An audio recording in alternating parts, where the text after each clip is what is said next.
네, 이번 시간에는 scikit-learn이라는 라이브러리에서 제공하는 여러 기능 중에서 리니어 리그레션에 대한 내용들을 다뤄보려고 합니다. 자, 먼저 선형 회계를 하려면 그거에 맞는 데이터가 필요할 겁니다.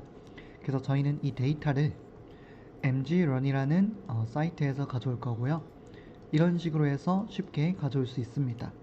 자, 그러면 데이터의 형태를 간단하게 확인해 볼게요. 자, 먼저 X 부분은 이렇게 생겼고요. Y 부분은 이렇게 생겼습니다. 자, 각각의 개수는 동일하겠죠. X에 대해서만 확인해 보면 전체 데이터의 개수는 506개고요. 또 X에서 하나를 뽑아보면 하나의 입력 데이터가 14개의 값으로 이루어진 것을 확인할 수 있습니다. 그리고 그 녀석의 타입은 이렇게 하면 알아볼 수 있겠죠? 실수가 104개, 실수 104개가 모여있는 것이 하나의 입력 데이터고요. 그 녀석이 전체적으로는 506개가 있는 거죠. 자, 그래서 이제 이 데이터를 가지고 회기를 수행해 보려고 합니다. 자, 먼저 그러려면 이 X와 Y를 적절하게 셔플하고 또 트레인 데이터와 테스트 데이터로 나눠야겠죠. 그래서 이때 그 기능을 굉장히 간단하게 수행해주는 기능이 이 scikit-learn에서 제공되고 있습니다. 그래서 train test split이라는 함수가 있는데 우리가 여기에 x와 y 그리고 테스트 셋의 비율 그리고 이 랜덤 스테이트는 뭐 그냥 아무 값이나 주면 되는 것 같아요.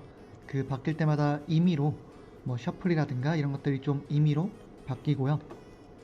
자, 어찌되었든 여기서 이 함수를 통해서 우리는 이제 간단하게 train x, test x, train y, test y를 얻을 수 있습니다. 자, 그러면 이제 이 데이터를 가지고 우리가 scikit-learn에서 제공하는 4개의 선형 모델에 대해서 알아보려고 합니다. 아래로 갈수록 조금 복잡해진다라고 생각을 하면 될 것 같고요. 자, 이미 이것들은 그 내부 모델이 전부 구현되어 있는 것이기 때문에 우리는 데이터만 넣고 학습시켜서 결과값만 얻어오면 됩니다. 자, 우리가 이미 기존의 x와 y를 train x와 train y, test x와 test y로 나눴었습니다. 자, 먼저 이렇게 하면 우리가 가장 단순한 심플한 리그레션 모델을 가져올 수 있고요. 그 녀석에게 x와 y를 주면서 이제 fit 학습을 시킵니다. 그리고 마지막으로 아직 학습에 들어가지 않았던 테스트 x와 테스트 y로 스코어, 정확도를 물어보면 이런 식으로 정확도가 나옵니다. 그래서 이 리니어 리그레션은 우리가 mgrun에서 가져온 이 데이터에 대해서 76%의 정확도를 갖게 fit 될 수 있다는 거죠. 자, 그 다음에 이제 리지인데 이 리지는 L2 정규화를 적용한 리니어 리그레션이라고 보시면 됩니다. 이때 L2 정규화는 먼저 이 녀석은 우선 하나의 모델이잖아요. 그쵸, 딥러닝 모델인데 그럼 결국 내부적으로는 다양한 가중치들을 갖게 됩니다. 실제로 우리가 여기서 이 fit을 해주기 전에 여기 예제를 한번 사용해 볼게요. 자, 우리가 처음에 이 리니어 리그레션을 가져왔을 때 이 안에는 어떤 함수가 될 수 있는 비어있는 형태라고 보시면 됩니다. 자, 형태는 있지만 아직 그 형태를 이루는 가중치들이 랜덤한 값으로 있어요. 그렇기 때문에 아직 어떤 함수에 접근하게 될지는 모르는 거죠. 이때 우리가 입력과 이 레이블, 입력과 결과, 출력으로 이 녀석을 fit하게 되면 그 가중치들이 이 데이터에 맞게끔 바뀌면서 특정한 함수에 가깝게 근사하게 되는 거죠. 자, 결국에는 이 녀석은 내부적으로 이제 다양한 가중치들을 갖게 되는데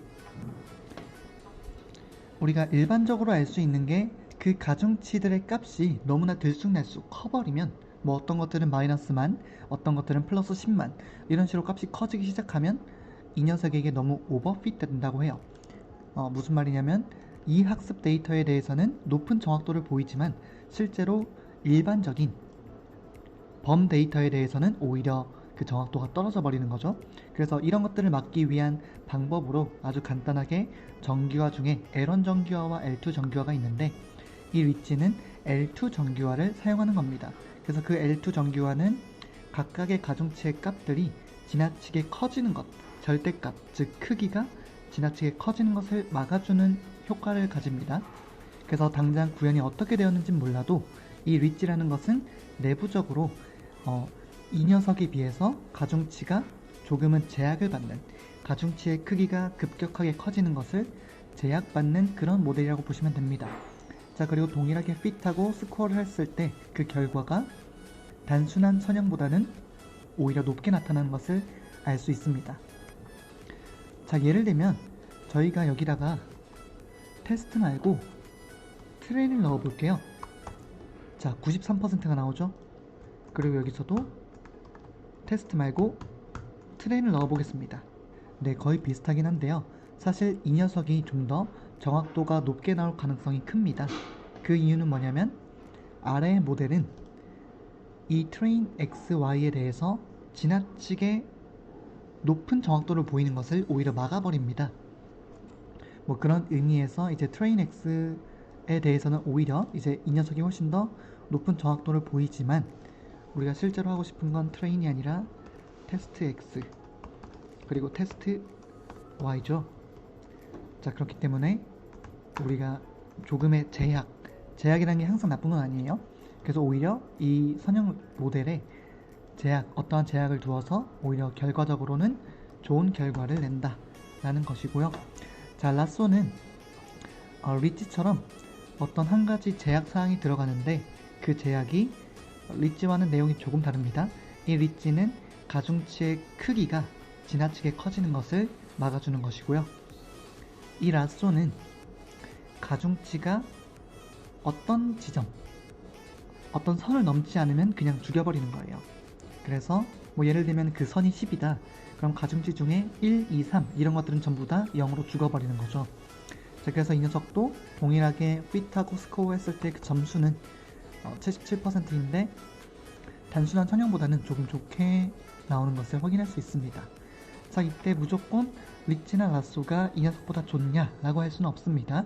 다만 현재 우리가 사용하고 있는 MG런에서 가져온 이 확장된 보스턴 데이터에 대해서 그리고 이러한 파라미터에 대해서는 이 리치와 라쏘가 그냥 단순한 리니어 리그레션보다는 좋다라는 결론을 지금 확인할 수 있는 거죠. 자, 그러면 리치가 L2 정규하고 라쏘가 L1 정규라고 했는데 이 두 가지가 모두 좋다면 둘 다 동시에 적용해 볼 수도 있겠죠. 그래서 이 사이클런에서는 그러한 모델을 이미 또 만들어 놨습니다. 그 녀석이 엘라스틱 넷이고요. 이 녀석에게도 마찬가지로 핏하고 스코어해서 점수를 얻었더니 전체적으로 84%가 나왔습니다. 자, 그러면 실제로 이 리치와 라쏘가 뭐 좋다는 건 알겠어요. 근데 과연 실제로 어떻게 동작했는지 한번 확인해 보도록 하겠습니다. 자, 이 녀석이 모델인데 이 모델에 내부적으로는 가중치가 있다고 했습니다. 그래서 그 개수들이죠.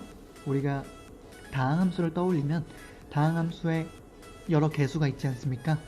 그 개수들도 결국에는 이 CLF 안에 있는 건데 그 녀석을 확인하는 방법은 coefficients에서 이렇게 가져왔습니다. 그래서 이렇게 해주면 이런 식으로 가중치가 쭉 나오고 있습니다. 자, 이때 우리는 리치는 지나치게 커지는 것을 막는다고 했어요. 자, 그렇다면 이 녀석에게 한 민값을 찾아볼까요? 자, 민값은 마이너스 86 그리고 맥스값도 한번 찾아보겠습니다. 맥스값은 89네요. 자, 그러면 이 녀석이 과연 리치가 잘 적용되었나 L2가 잘 적용되었나 보려면 적용되지 않은 모델과 비교를 해야겠죠. 자, 여기서의 모델 이름은 레그고요. 자, 이 녀석에 물어봤더니 어떻습니까? 가장 큰 가중치가 2800이고요. 이번에는 가장 작은 거 마이너스 533입니다. 그래서 이 가중치 범위의 스펙트럼이 단순한 리니어보다는 이제 리치에서 훨씬 더 줄어들었다는 것을 확인할 수 있습니다. 네, 이번에는 라쏘에 대해서 한번 알아보겠습니다. 이 라쏘라는 녀석은 어땠습니까? 어떠한 선, 일정한 지점을 넘지 않는 약간 효과가 덜한, 의미가 덜한 가중치들을 0으로 만들어서 제거해버린다고 했어요. 자, 그렇다면 이 녀석의 개수들을 한번 출력해 보도록 하겠습니다. 자, 어떤가요? 뭐 그렇게 0이 보이는 것 같진 않아요. 그쵸? 자, 이때 중요한 건 뭐냐면 우리가 그 0으로 만드는 힘, 그 한계 지점이 있죠? 이 녀석이 어떤 지점을 넘었을 때 살려줄 것인지 죽일 것인지 그것을 정하는 매개 변수가 있는데 그 녀석이 바로 이 알파입니다. 그래서 이 녀석의 값이 커질수록 좀 더 그 선이 까다로워지는 거예요.